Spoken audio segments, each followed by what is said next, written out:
ಅನಂತರದ ಬಲಾಢ್ಯನಾದ ಕುಂಭಕರ್ಣನು ಹುಟ್ಟಿದನು. ಆಮೇಲೆ ಶೂರ್ಪನಖಿಯು ಹುಟ್ಟಿದಳು. ಅನಂತರ ವಿಭೀಷಣನು ಹುಟ್ಟಿದನು. ರಾಜಸನಾದ ದಶಗ್ರೀವನು ಕ್ರೂರನಾದ ಜನರನ್ನು ಕಾಡಿಸುತ್ತಿದ್ದನು.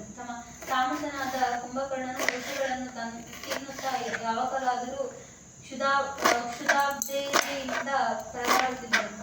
ವಿಭೀಷಣನು ಮಾತ್ರ ಧರ್ಮಾತ್ಮನಾಗಿ ವೇದಾಧ್ಯಯನ ಮಾಡುತ್ತಾ ಮಿತಾಹಾರಿಯೂ ಜಿತೇಂದ್ರಿಯನೂ ಆಗಿದ್ದನು. ಹೀಗಿರಲು ಒಂದು ಸಲ ವೈಶ್ರವಣನು ಪುಷ್ಪಕ ವಿಮಾನದಲ್ಲಿ ತಂದೆಯಾದ ವಿಶ್ವಾಸನ ನೋಡಲು ಬಂದಾಗ ಕೈಕಸಿಯು ದಶಗ್ರೀವನಿಗೆ, ನೋಡು, ನಿನ್ನ ಅಣ್ಣನಾದ ಆ ಕುಬೇರನನ್ನು ಎಷ್ಟು ತೇಜಸ್ವಿಯಾಗಿದ್ದಾನೆ, ನೀನು ಅವನಿಗೆ ಸಮಾನನಾಗಬೇಕು ಎಂದಳು.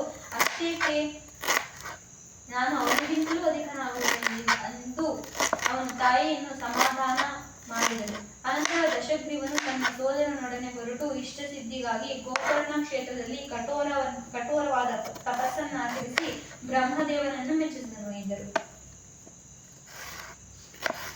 ಸೊ ರಾವಣನ ಹೆಸರು ದಶಗ್ರೀವ, ನಾಟ್ ರಾವಣ. ದಶಗ್ರೀವ ತಲೆ ಇದಾವಲ್ಲ ಅದಕ್ಕೆ ಹುಟ್ಟಿದ ತಕ್ಷಣ ಅದಕ್ಕೆ ದಶಗ್ರೀವ ಅಂತ ಬಂದಿರುತ್ತೆ. ಅವರು ತಪಸ್ ಮಾಡಿರೋದ್ರಿಂದ ಅವಾಗ ಗೋಕರ್ಣಕ್ಕೆ ಹೋಗಿ ತಪಸ್ ಮಾಡ್ತಾರೆ. ಅವಾಗ ರಾವಣ ಅಂತ ಬಿರುದು ಬರುತ್ತೆ. ಹೆಂಗ್ ಬರುತ್ತೆ? ಅಲ್ಲಿ ಬ್ರಹ್ಮದೇವಲ್ಲ, ಶಿವ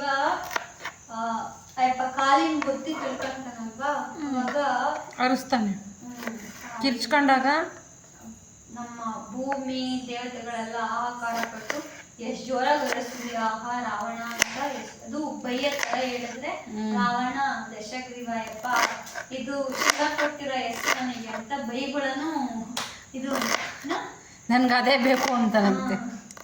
ಅದೇ ಹೆಸರಿದೆ ಅಂತ ಹೇಳ್ತಾರೆ.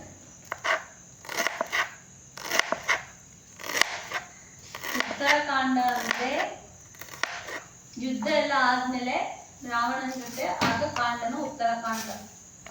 ನಾನೇನ್ ತಪ್ಪು ಹೇಳಿದೆ?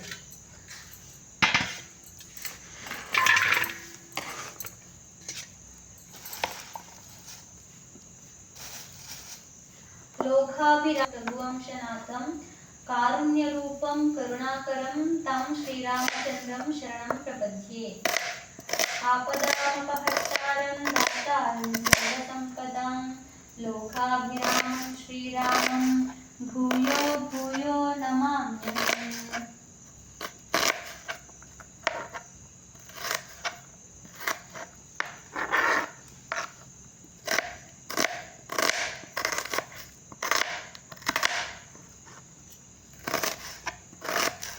ಜಯ ಹರ ಮಂಗಳ ದಶರಥ ರಾಮ, ಜಯ ಜಯ ಮಂಗಳ ಸೀತಾರಾಮ. ಮಂಗಳಕರ ಜಯ ಮಂಗಳ ರಾಮ, ಸಂಗತ ಶುಭ ವಿಭವೋದಯ ರಾಮ. ಆನಂದಾಮೃತ ವರ್ಷಕ ರಾಮ, ಆಶ್ರಿತ ವತ್ಸಲ ರಾಮ. ರಘುಪತಿ ರಾಘವ ರಾಜ ರಾಮ, ಪತಿತ ಪಾವನ ಸೀತಾರಾಮ. ಇದು ರಾಮಕಥೆ ಬುಕ್ ಹೋಗೋಯ್ತಲ್ಲ, ಅದರಲ್ಲಿ ಬೇರೆ ಥರ ಐತೆ.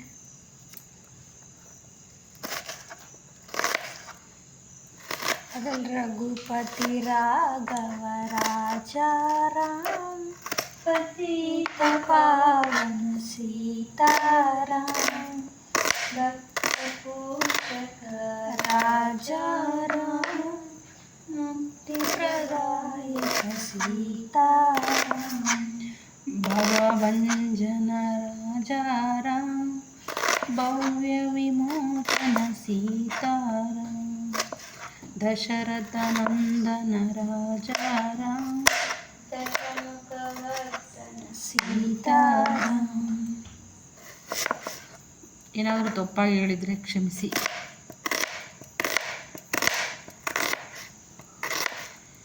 ಎಷ್ಟು ಗೊತ್ತೋ ಅಷ್ಟು ಹೇಳ್ತಾ ಇದ್ದೀವಿ.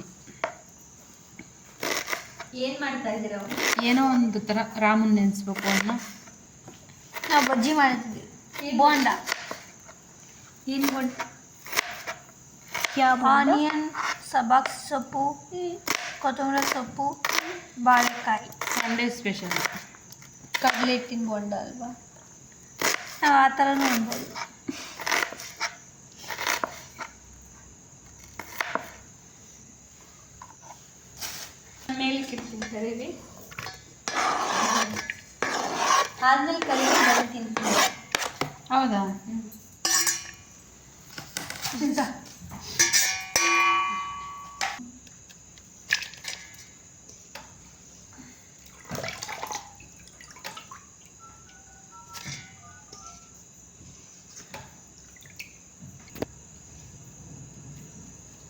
ಕಡಲೆ ಹಿಟ್ಟು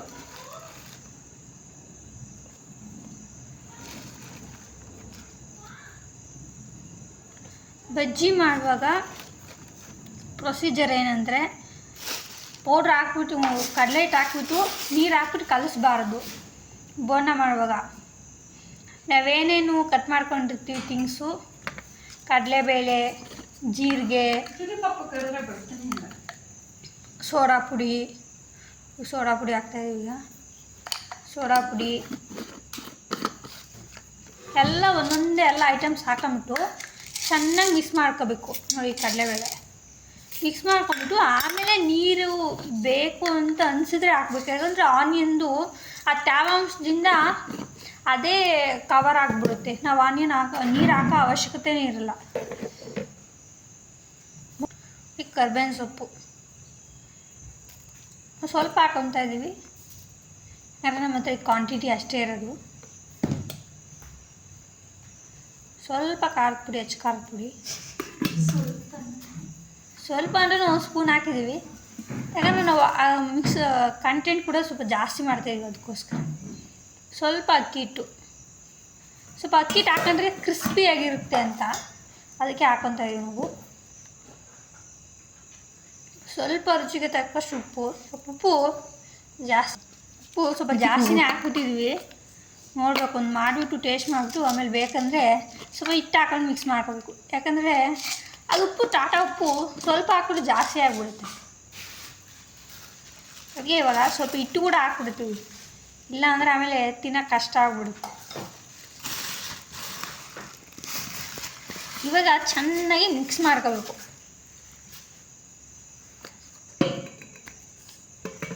ಯಾವಾಗ ನೀವು ಸ್ಪೂನಿಂದ ಕೈಯಲ್ಲಿ ಕಲಸೋದು ಕಂಫರ್ಟಬಲ್ ಇಲ್ಲ ಅಂದರೆ ನೀವು ಸ್ಪೂನಿಂದಲೂ ಮಿಕ್ಸ್ ಮಾಡ್ಕೋಬೋದು. ಚೆನ್ನಾಗೆ ಸ್ಮ್ಯಾಶ್ ಮಾಡ್ಕೋಬೋದು ಎಲ್ಲ ಮಿಕ್ಸು. ನೋಡಿ ಆಲ್ಮೋಸ್ಟ್ ಎಲ್ಲ ಚೆನ್ನಾಗಿ ಮಿಕ್ಸ್ ಆಗಿದೆ. ಚೂರು ನೀರು ಹಾಕೊಂಡು ಮಿಕ್ಸ್ ಮಾಡ್ಕೋಬೇಕೀಗ. ನೀರು ಹಾಕೊಂಡು ಚೆನ್ನಾಗಿ ಮಿಕ್ಸ್ ಮಾಡ್ಕೊಂಡು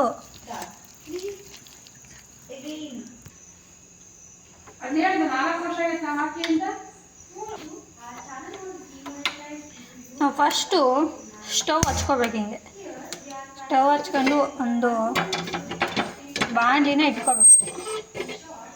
ಬಾಣಲಿ ಇಟ್ಕೊಂಡು ಸ್ವಲ್ಪ ಬಾಣಲಿ ಬಿಸಿ ಆಗೋದಕ್ಕಿಂತ ಮುಂಚೆನೇ ಎಣ್ಣೆ ಹಾಕಬೇಕು. ಇಲ್ಲಾಂದರೆ ಬಿಸಿ ಆಗಿದ ತಕ್ಷಣ ಹಾಕಿದ್ರೆ ಕಷ್ಟ ಆಗುತ್ತೆ. ಆಯಿಲ್ ಹಾಕ್ತೀವಿ.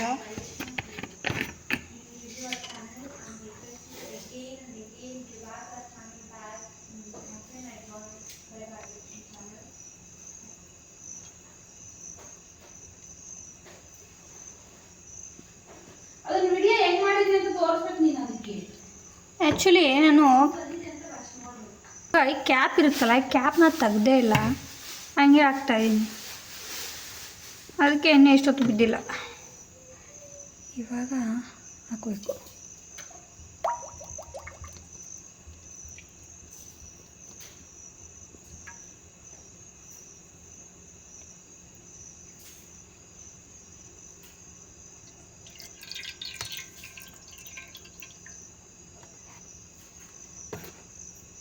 ಆಯಿಲು ಚೆನ್ನಾಗಿ ಸ್ವಲ್ಪ ಬಿಸಿ ಆದ ತಕ್ಷಣ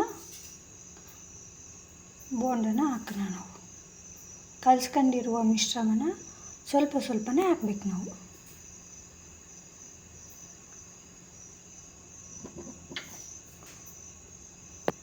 ಉರಿನ ಜಾಸ್ತಿ ಇಟ್ಕೋಬೇಕು. ನೋಡಿ ಎಣ್ಣೆ ಚೆನ್ನಾಗಿ ಕಾದಿದೆ. ಇವಾಗ ನಾವು ಒಂದೊಂದೇ ನಾವು ಕಲಿಸ್ಕೊಂಡಿದ್ದೀವಲ್ಲ ಈಗ ಬಜ್ಜಿ ಬೋಂಡಾಗೆ ಅವನೊಂದೇ ತೆಗೆದು ಹಾಕೊಂಡು ನಾವು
ಥರ ಒಂದೊಂದೇ ನಾವು ಹಾಕ್ಕೊಂಬಿಡ್ಬೇಕೆಲ್ಲ.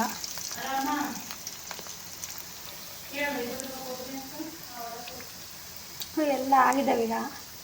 ಎಲ್ಲ ಪ್ಲೇಟಿಗೆಲ್ಲ ತಕ್ಕೊಳೋಣ ಈಗ.